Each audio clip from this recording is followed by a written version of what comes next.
This video is for all the drivers and everybody else in motorsport and the world that are thinking about giving up on their dream.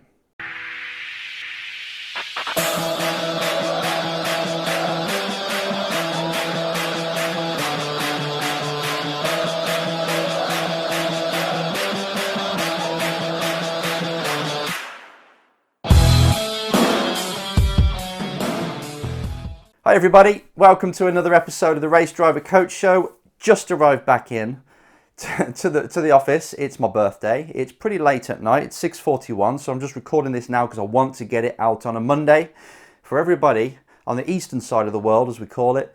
Maybe it isn't. It's Tuesday by the time you're going to get this, but in England it's 6:41, and I'm going to record this and get it out on YouTube as fast as possible because I don't want to miss Mondays. But as I say, I've just been to the family. My birthday today just arrived, and I'm prioritizing you because I want to get this video out to help you because it's important for this time of year as well. And well, the question is, I'm going to call you Ron, even though this isn't your name. Here's the question that sets up this video. Enzo, I'm contacting over 10 companies per week, yet I'm still getting big fat no's from everybody. Can you help me out? Now, I get this kind of message a lot because people are trying to get sponsorship. It's great. They're trying some of the strategies that they've learned on this show and all the other Race Driver Coach shows, if there are any out there, or us sports sponsorship people. God bless you. You're all helping drivers, and with great strategies and stuff and techniques of how to get sponsorship. And drivers are trying it, but still struggling. Drivers are trying to sell themselves to a team. They're getting a no. They're phoning companies and getting no's all the time. And it kind of beats your soul.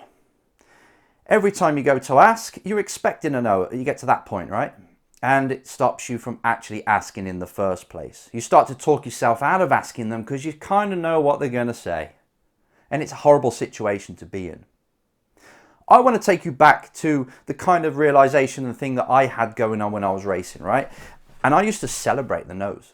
I used to love the no's. I used to get a no. I think the amount of, I've thrown them away now, which is a real pain in the ass, but I had about 10 letters from Virgin saying no. All the different departments and all the different companies that Virgin own and run, they got back to me about 10 times. I can't even tell you how many times I wrote to them, but they got back 10 times saying no. And I'll tell you what, I kept them for years.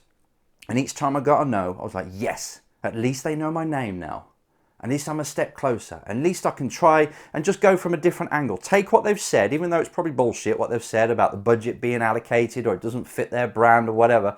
Take whatever they've said as advice and try again about 6 months' time. That wasn't like the steadfast rule, but it was kind of how I approached it. So if somebody said no, at least I'm interacting with the company. They heard me. I got through. So I celebrated it. And eventually I worked out that I had to go to marketing companies and PR companies and get them to sell my sponsorship product. That's the key here. I don't want to go off on this because I explain this. I might be doing it in a future video, but I explain it in the products that I do and what I teach people. Is to use people, terrible way of saying it, is to partner with people that do have clients that can help you. Instead of you cold calling, they will introduce you, right? So that's one thing, but that's not really what the topic is. The topic today is, Enzo, help me out because I keep getting a no. Now, if you're asking companies a certain way and it's pretty blanket and you're pretty much just changing the front page to maybe say their name and have their logo on, or you're changing and putting their name within the brochure itself and things like this and sending it out, but it's pretty much the same wording, same text, copy, all that. And you're getting no's from all these people or getting ignored. Maybe you should change your approach. Maybe you should change your brochure. Maybe you should change what you're actually selling to the company, or research the company, find out what they want, what they need, what they need to overcome, and develop a brochure that actually talks to their problem. So I want you to ask more intelligently. If you're constantly getting these knockbacks and these refusals and nobody will buy what you're selling, then there's two things going wrong. Either you're approaching it different in the wrong way, you're asking them in the wrong way, or you're offering them something that isn't really of value to them. So they're not really bothered. It's not really for them. Either way, it's either what you're selling or how you're selling it. One of these two, or both, have to change. in order for you to get through that door. You need to offer companies something that they can't say no to. You need to say to companies, look, I can get you clients if you just invest into this, whatever it is you're selling to them. You must always understand, and I've seen so many proposals over the last 4 weeks when people have sent them in, or shown them to me, or emailed, should I say, not sent them in, you don't send them in nowadays. And it's all been about the driver up the front. This is what I've done, this is how old I am, this is how tall I am. This is when a race I could have won, but my engine broke. And when, as a company, if you're reading that, you're like, I don't care. I don't give a damn that your engine broke. I've got 3 people suing me right now. I've got staff that are walking out. I've got stuff to sort out. I don't care about your racing and how you want to go to F1 and do all these things. I'm too busy. Now you can see why most people, most race drivers get no's from companies, because you're not listening to the company, what they want.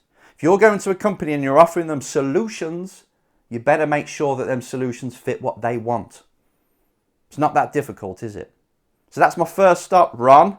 And everybody else out there, if you're finding it hard, is what I'm offering not really what they want? Or is it how I'm offering it, how I'm selling it, how I'm approaching them? Just an email and that's it. I hope it just gets to the right person. Or am I actually going to network parties and meeting these people, getting feedback on what companies want to see if I can find out solutions through the sport?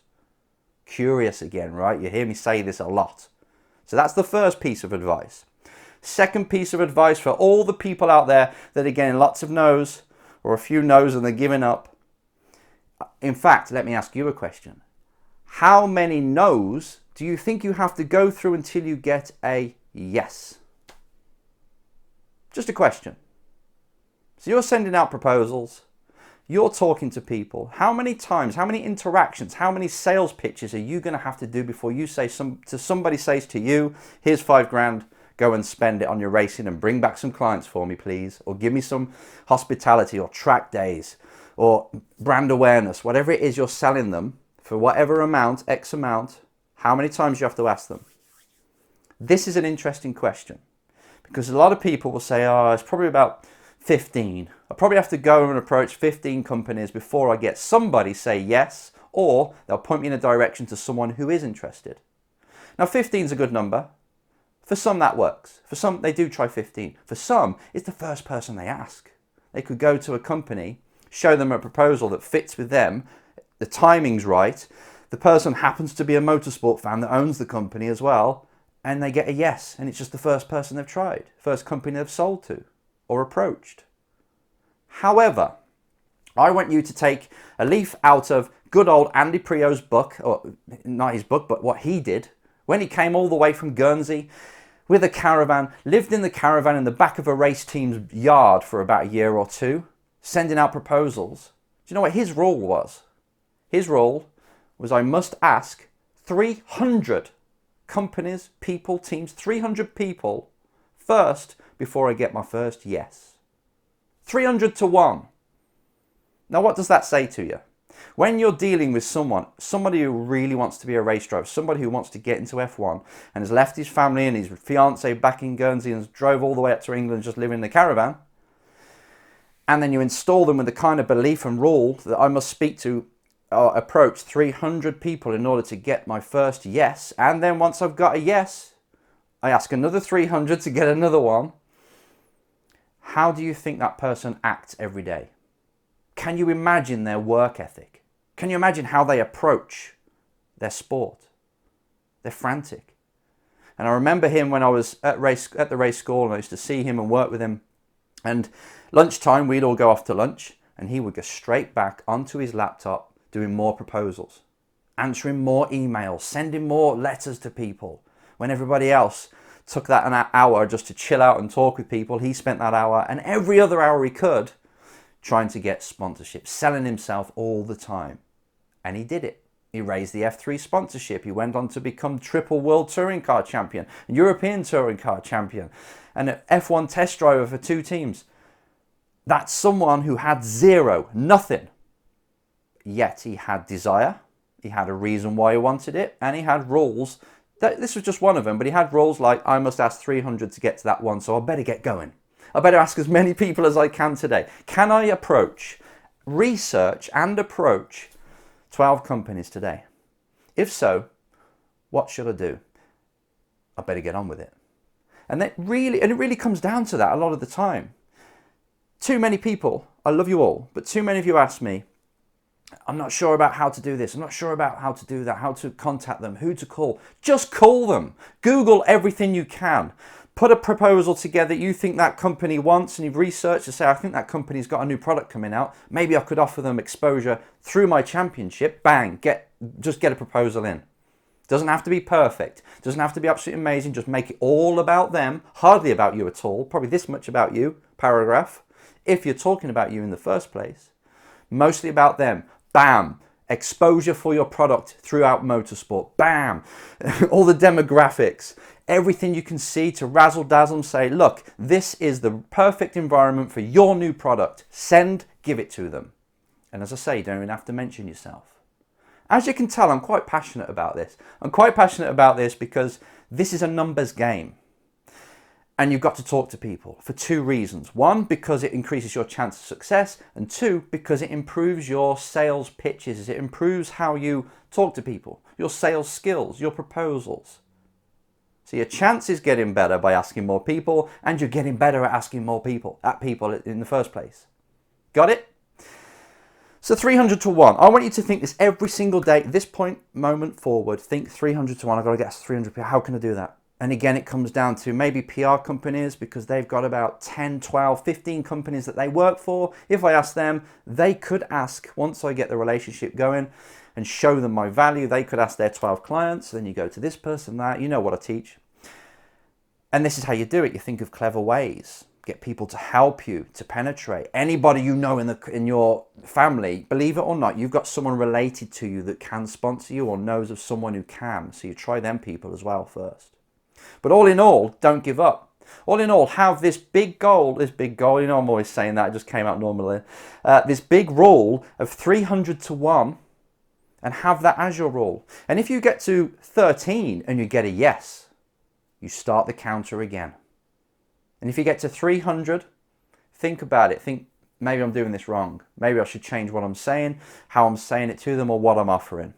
That in all is pretty much how you succeed. And actually, just spoke to Giacomo Scarboza, who works for WHSG, and I was talking to him about this, how drivers give up so early, or they don't even try in the first place. And he said, you know what, Enz? They can do that 300 to 1, or they can just get a job and just forget about racing. Good piece of advice. I want you to take this on. Thank you, Giacomo. Guys out there, gals, work your tail off. Use rules like 300 to 1, get it done, or just give up.